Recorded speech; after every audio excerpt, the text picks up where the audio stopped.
હાય, મારું નામ રાવલ મનીષા છે. હું ભરૂચથી બિલોંગ કરું છું.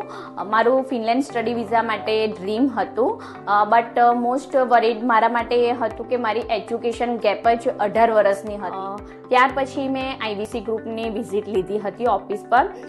ત્યારે સંકેત સરે મને જે પણ મારી સ્ટડી છે એની વાઇઝ યુનિવર્સિટીના ક્રાઇટેરિયા વાઇઝ જે પણ યુનિવર્સિટી હતી એ મને પ્રોવાઈડ કરી હતી અને કેટલું ફંડ રિક્વાયરમેન્ટ છે, કેટલી યુનિવર્સિટીની ફીસ છે, એની બધી ડિટેલ્સ વન કાઉન્સિલિંગમાં એમને મને આપી દીધી હતી. ત્યાર પછી સક્સેસફુલી રીતે મને તુર્કુ યુનિવર્સિટી અપ્લાઇડ સાયન્સમાં મારું એડમિશન થઈ ગયું હતું અને ત્યાર પછી અમે દિલ્હી એમ્બેસીમાં ફાઇલ સબમિટ કરી હતી અને વિથિન 20 ડેઝમાં જ મારા અને મારા હસબન્ડના સક્સેસફુલી રીતે વિઝા આવી ગયા. સંકેત સર એન્ડ આઈવીસી ગ્રુપના તમામ ટીમ મેમ્બર અને ફેકલ્ટીને હું ખૂબ ખૂબ આભાર માનું છું.